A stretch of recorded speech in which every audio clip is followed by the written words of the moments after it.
తొందరలోనే స్థానిక సంస్థల ఎన్నికలు రాబోతున్నాయి. వేదిక మీద ఉన్న నాయకుల ఎలక్షన్లు అయిపోయినాయి, ఎమ్మెల్యేలు అయిపోయినాయి, ఎమ్మెల్సీలు అయిపోయినాయి, ఎంపీలు అయిపోయినాయి. మా దయాకర్ ఎమ్మెల్సీ అయ్యండు, మా శంకర్ నాయక్ ఎమ్మెల్సీ అయ్యండు, ఆ పక్కల సత్యం ఎమ్మెల్సీ అయ్యండు. 4 ఇస్తే 3 మీకే ఇచ్చినమా నల్గొండలకు. 4 ఎమ్మెల్సీలు కాంగ్రెస్ ఇస్తే 3టికి 3 మీ నల్గొండకే ఇచ్చినమయ్యా. మంత్రులు మీ దగ్గరనే ఉన్నారు, ఎంపీలు అన్నీ మీరే గెలిపించారు, అన్ని మీ నల్గొండకే ఇచ్చినాం. ఏది మిమ్మల్ని కాదనిలే. ఎందుకంటే ఈ నల్గొండలో నిఖార్సైన కాంగ్రెస్ పార్టీ కార్యకర్తలు ఉన్నారు, కష్టపడతారు. కాబట్టి ఇవాళ మీకు అన్ని అవకాశాలు వచ్చినాయి. భవిష్యత్తులో కూడా ఈ నల్గొండ జిల్లాను ప్రత్యేకంగా చూసి ఇక్కడి పార్టీ కార్యకర్తలను కాపాడుకునే బాధ్యత పార్టీ ప్రత్యేకంగా తీసుకుంటుంది. మా మిత్రులు మహేష్ గౌడ్ గారికి అధ్యక్షునికి నేను సూచన చేస్తున్నా, నల్గొండలకు ప్రత్యేకంగా సమయం ఇచ్చి వాళ్ళతోని కూర్చొని మాట్లాడి వాళ్ళ సమస్యలు ఏమున్నాయో తీర్చు.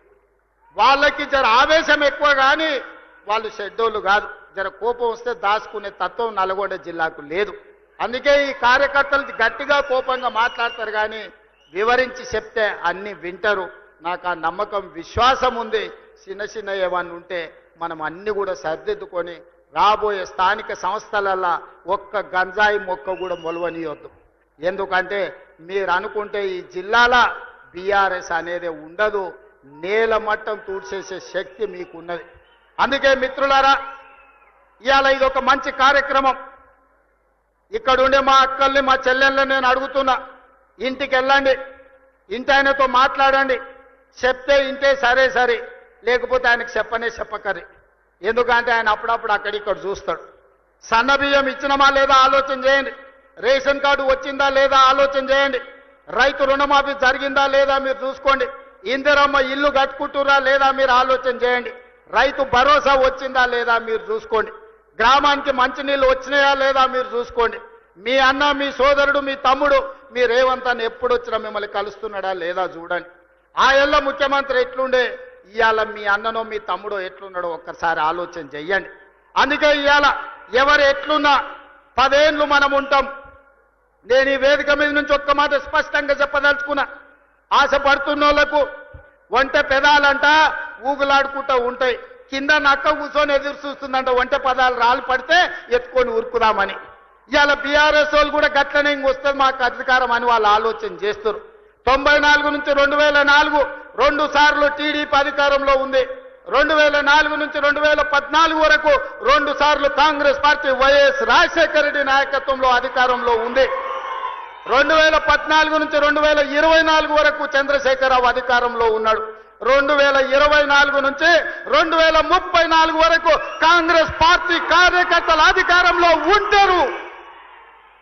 10 ఏళ్ళు తెలంగాణ గడ్డ మీద కాంగ్రెస్ జెండా రేపరేపలాడుతూనే ఉంటది.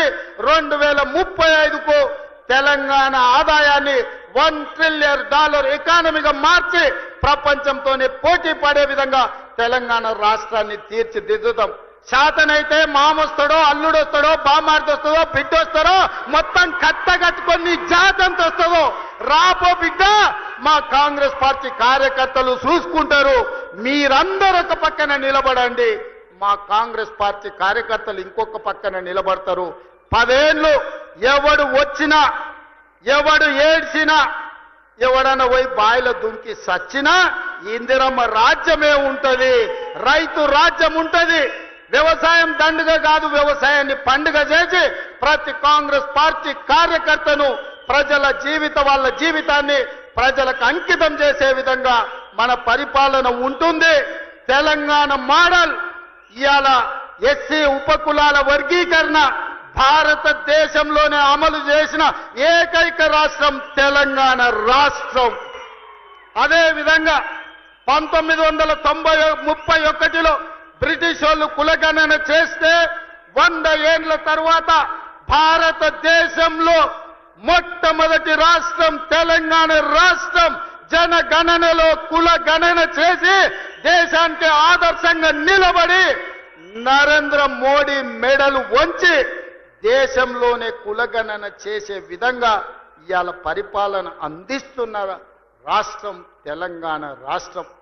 ఇదే కాదు, రేపు జరగబోయే స్థానిక సంస్థలల్లా 42% బలహీన వర్గాలకు రిజర్వేషన్లు ఇస్తామని మా నాయకుడు రాహుల్ గాంధీ చెప్పిండు. అక్కడి సూర్యుడు ఇక్కడ ఉదయించిన 42% స్థానిక సంస్థల వార్డు మెంబర్లు, సర్పంచులు, ఎంపీటీసీలు, జడ్పీటీసీలు, జిల్లా పరిషత్తులు, మున్సిపాలిటీలలో 42% రిజర్వేషన్లు అమలు చేసే విధంగా మన పరిపాలన కొనసాగుతుంది. పాలితులుగా ఉన్న వాళ్ళని పాలకులుగా చేసే వాళ్ళను ఇవాళ మనము చేస్తాము. ఆనాడు దండం దొర అన్నోళ్ళనే ఇవాళ రాజ్యం నడిపే విధంగా వాళ్ళ చేతిలో అధికారాన్ని, రాజ్యాధికారాన్ని పెట్టడానికి ఇవాళ మన ప్రభుత్వం, మన పార్టీ ప్రయత్నం చేస్తుంది.